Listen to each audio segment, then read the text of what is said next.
Good morning student. चलिए सृष्टि का online class start करते हैं। बच्चों, हम लोग सिविक्स का 4th चैप्टर पढ़ रहे थे, सेंट्रल गवर्नमेंट, जिसमें हम लोगों ने पिछला वीडियो में राज्यसभा, कार्यपालिका और राष्ट्रपति के बारे में पढ़ा था।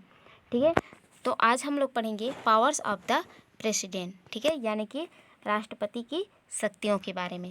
देखिए बच्चों, यहाँ पर एक चित्र दिया गया है, लिखा है प्रेसिडेंट रामनाथ कोविंद, यानी कि राष्ट्रपति रामनाथ कोविंद। ठीक है, ये हमारे देश के राष्ट्रपति हैं। चलिए आगे बढ़ते हैं। पावर्स ऑफ द प्रेसिडेंट यानी कि राष्ट्रपति की शक्तियाँ। तो चलिए बच्चों, देखते हैं कि राष्ट्रपति को कौन कौन सी शक्तियाँ प्राप्त होती हैं।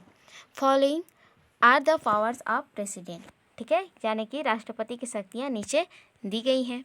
देखिए बच्चों, फर्स्ट लिखा है the president appoint governor of the state, speaker, chief election commissioner, chief justice of supreme court and high court, chairman of union public service commissioner etcetera. ठीक है बच्चों, बोला जा रहा है कि राज्यों के राज्यपाल, महाधिवक्ता, मुख्य चुनाव आयुक्त, उच्चतम न्यायालय एवं उच्च न्यायालय के मुख्य न्यायाधीश, और आगे लिखा है यहाँ पर कि chairman of union public service commissioner. ठीक है, यानी कि संघ लोक सेवा आयोग के अध्यक्ष आदि की नियुक्ति राष्ट्रपति ही कर सकता है।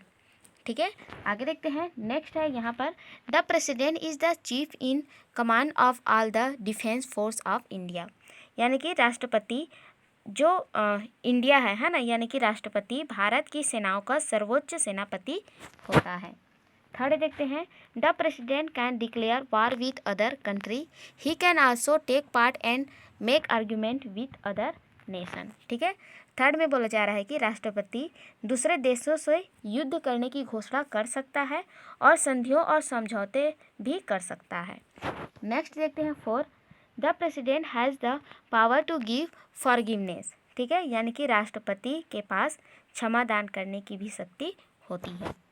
5 देखते हैं If India's security is in danger due to war etc, then president can declare emergency in the whole country। ठीक है, बोला जा रहा है कि यदि इंडिया में कोई डेंजर यानी कि खतरा हो, है ना, किसी युद्ध का, यानी कि यदि भारत की सुरक्षा को युद्ध आदि का खतरा हो, ठीक है, तो राष्ट्रपति पूरे देश के लिए इमरजेंसी की घोषणा कर सकता है। आगे देखते हैं, लिखा है the president uses all this power with the advice of prime minister and the cabinet minister. ठीक है, बोला जा रहा है कि जो राष्ट्रपति होता है वे इन सब पावर्स यानी कि जो शक्तियां हैं, है ना, उनका उपयोग प्रधानमंत्री और कैबिनेट मिनिस्टर यानी कि जो मंत्रिपरिषद होता है ना, उनकी सलाह से कर सकता है। आगे देखते हैं। देखिए बच्चों, फर्स्ट लिखा है what should be the ability for appointing a president. ठीक है, क्वेश्चन पूछा जा रहा है कि राष्ट्रपति की नियुक्ति के लिए क्या योग्यता होनी चाहिए। ठीक है बच्चों, तो जो यहाँ पर क्वेश्चन पूछा गया है उसका आंसर आप लिखकर जरूर भेजिएगा। नेक्स्ट है for how much period does the president hold his her office. ठीक है, बोला जा रहा है कि राष्ट्रपति का कार्यकाल कितने वर्ष का होता है। नेक्स्ट है discuss with your teacher what are the powers other than the above mention power which the president has. ठीक है, बोला जा रहा है कि उपयुक्त शक्तियों के अतिरिक्त राष्ट्रपति और उनके कौन कौन सी शक्तियां हैं, है ना, वो अपने शिक्षक से चर्चा कीजिए। ठीक है बच्चों, तो आप अपने टीचर से चर्चा करेंगे कि राष्ट्रपति को वो अतिरिक्त शक्तियां कौन कौन सी हैं। चलिए नेक्स्ट देखते हैं। आगे देखते हैं if the law which was made by parliamentary working committee यानी कि व्यवस्थापिका is not obey or breaking the rules, do you know who can give the punishment. ठीक है बच्चों, बोला जा रहा है कि क्या आप जानते हैं कि यदि कोई व्यवस्थापिका द्वारा बनाए गए कानून का पालन नहीं करता है या उसे तोड़ता है तो उसे दंड देने का अधिकार किसका है। ठीक है, चलिए आगे देखते हैं। This work is done by the government third important governing body that is known as judiciary system. ठीक है, ध्यान दीजिएगा कि यह कार्य सरकार का तीसरा महत्वपूर्ण अंग करता है जिसे न्यायपालिका कहते हैं। ठीक है बच्चों, जुडिशियरी सिस्टम यानी कि न्यायपालिका कहते हैं।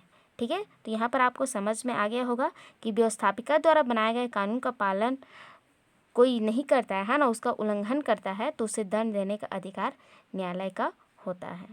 आगे देखते हैं। देखिए बच्चों आगे लिखा है जुडिशियरी सिस्टम यानी कि न्यायपालिका। आगे देखते हैं in the previous class you have learn about district court and high court. बोला जा रहा है कि प्रीवियस क्लास में यानी कि पिछली कक्षा में आपने जिला न्यायालय एवं उच्च न्यायालय के बारे में पढ़ा है। Now we will learn about supreme court. अब हम सुप्रीम कोर्ट के बारे में पढ़ेंगे यानी कि सर्वोच्च न्यायालय के बारे में पढ़ेंगे। This is the biggest court of the nation. ठीक है, बोला जा रहा है कि यह देश का सबसे बड़ा न्यायालय है। It is situated in Delhi. ठीक है, और ये दिल्ली में स्थित है। And also it is known as the highest court, और इसे उच्चतम न्यायालय भी कहा जाता है। चलिए आगे देखते हैं। देखिए बच्चों आगे लिखा है right and power of supreme court यानी कि उच्चतम न्यायालय के अधिकार एवं शक्तियाँ। चलिए आगे देखते हैं। There are 3 type of rights of highest court. बोला जा रहा है कि जो हाईएस्ट कोर्ट है यानी कि जो उच्चतम न्यायालय है ना, उसके जो क्षेत्राधिकार हैं वो 3 प्रकार के हैं। फर्स्ट देखते हैं, लिखा है प्रीलिमिनरी राइट्स यानी कि प्रारंभिक अधिकार क्षेत्र। देखते हैं the following cases can be heard in supreme court. ठीक है, बोला जा रहा है कि प्रारंभिक अधिकार क्षेत्र के अंतर्गत जो उच्चतम न्यायालय है ना, वो नीचे दिए गए मुकदमों की सुनवाई कर सकता है। ये देखते हैं cases which are between central government and state government. ठीक है, यानी कि ऐसे मुकदमे जो केंद्र व सरकार जो राज्य सरकार है ना, केंद्र सरकार और राज्य सरकार के बीच हो, ऐसे मुकदमे की सुनवाई उच्चतम न्यायालय कर सकता है। नेक्स्ट देखते हैं, बीम दिया है कंट्रोवर्शियल केसेस बिटवीन 2 और मोर स्टेट्स। ठीक है, बोला जा रहा है कि ऐसे मुकदमे जो 2 या 2 से अधिक राज्यों के मध्य विवादित हो, है ना, ऐसे जो केसेस हैं उनकी सुनवाई उच्चतम न्यायालय में हो सकती है। ठीक है, नेक्स्ट देखते हैं see cases like in which the fundamental rights of a citizen are violated. ठीक है, यानी कि ऐसे मुकदमे जो किसी नागरिक के मौलिक अधिकार के हनन से संबंधित हो, ऐसे मुकदमों की सुनवाई उच्चतम न्यायालय में हो सकती है। ठीक है, यानी कि ऐसे मुकदमे जो किसी नागरिक के मौलिक अधिकार के हनन से संबंधित हो, है ना, तो ऐसे मुकदमे की सुनवाई उच्चतम न्यायालय में हो सकती है। ठीक है, या फिर उच्चतम न्यायालय ऐसे मुकदमे की सुनवाई कर सकता है। आगे देखते हैं, सेकंड दिया है बच्चों राइट टू अपील। ठीक है, ये भी एक अधिकार है जिसका नाम है राइट टू अपील यानी कि अपीलीय अधिकार। ठीक है, और ये जो सारे अधिकार हम लोग पढ़ रहे हैं ये सभी उच्चतम न्यायालय के अधिकार और शक्तियाँ हैं। चलिए आगे देखते हैं। This court has a right to appeal against the decision given by high court. ठीक है बच्चों, बोला जा रहा है कि इस न्यायालय को हाई कोर्ट द्वारा दिए गए निर्णय के खिलाफ अपील करने का अधिकार है। आगे देखते हैं, the case matters which come with in is like constitutional civil and criminals matter. ठीक है, बोला जा रहा है कि इन मामलों ऐसे मामले हैं ना जो संवैधानिक हो, नागरिक और अपराधियों के मामले में आता है। ठीक है, यानी कि ऐसे केसेस या मैटर है ना, मुकदमा जो कॉन्स्टिट्यूशनल सिविल और क्रिमिनल मैटर्स होते हैं उनकी सुनवाई जो न्यायालय है ना, वो कर सकता है, यानी कि जो उच्चतम न्यायालय है वो कर सकता है। चलिए आगे देखते हैं। देखिए बच्चों थर्ड दिया है यहाँ पर राइट टू कंसल्ट। ठीक है, नेक्स्ट जो राइट है वो है राइट टू कंसल्ट यानी कि परामर्श का अधिकार। ठीक है, यानी कि जो सुप्रीम कोर्ट है उसको कौन सा अधिकार प्राप्त है, कंसल्ट यानी कि परामर्श। ठीक है, परामर्श का जो अधिकार है यानी कि जिसको परामर्श क्षेत्राधिकार भी कहा जा सकता है। चलिए आगे बढ़ते हैं।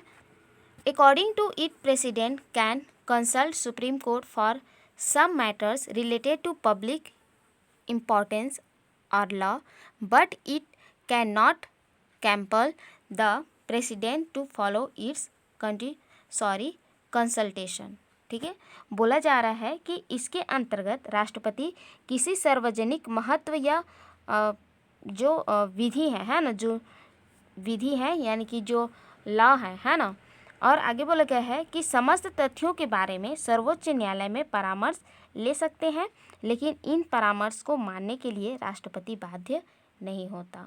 ठीक है, इसलिए यहाँ पर बोला है but it can not compel the president to follow its consultation. ठीक है, बोला जा रहा है कि लेकिन इस परामर्श को मानने के लिए राष्ट्रपति बाध्य नहीं होता है। ठीक है बच्चों, चलिए फिर से समझाते हैं। बोला गया है जो थर्ड है राइट टू कंसल्ट, यानी कि परामर्श का जो क्षेत्राधिकार है, परामर्श क्षेत्राधिकार, बोला गया है कि इसके अंतर्गत राष्ट्रपति किसी सार्वजनिक महत्व या लॉ, है ना, समस्त तथ्यों के बारे में सर्वोच्च न्यायालय के परामर्श ले सकते हैं, लेकिन इस परामर्श को मानने के लिए राष्ट्रपति बाध्य नहीं होता। नेक्स्ट देखते हैं, supreme court is the conserver of fundamental rights of the citizen, it can amend the acts with are implemented by the parliament those laws which are against rules and regulation of constitution can be announced illegal। ठीक है, यहाँ पर बोला जा रहा है कि सर्वोच्च न्यायालय नागरिकों के मूल अधिकारों का संरक्षक है। ठीक है, बोला जा रहा है कि जो सुप्रीम कोर्ट होता है वह नागरिकों के जो मूल अधिकार हैं उनका संरक्षक है। और आगे बोला गया है कि यह संसद द्वारा जो पारित अधिनियम होता है ना, उसका क्या बोल रहे हैं, पुनरावलोकन कर सकता है। ठीक है, बोला गया है कि यह संसद द्वारा अपील अधिनियम जो अधिनियम होते हैं उनका पुनरावलोकन कर सकता है। और आगे बोला गया है कि संविधान के प्रावधानों के विरुद्ध होने पर उन कानूनों को अवैध घोषित कर सकता है। ठीक है, those law which are against rules or regulation of constitutional can be announce illegal. ठीक है, यानी कि संविधान के प्रावधानों के विरुद्ध होने पर, है ना, उन कानूनों को अवैध घोषित कर सकता है। ठीक है बच्चों, तो आज हम लोगों ने सुप्रीम कोर्ट के जो पावर्स हैं उनके बारे में जाना, जो अधिकार हैं उनके बारे में जाना, राष्ट्रपति के अधिकार के बारे में जाना, है ना। तो इस वीडियो को आप फिर से पढ़िए, ठीक है, और फिर से अच्छे से समझिए, और नेक्स्ट वीडियो में आगे पढ़ेंगे। तब तक के लिए थैंक यू।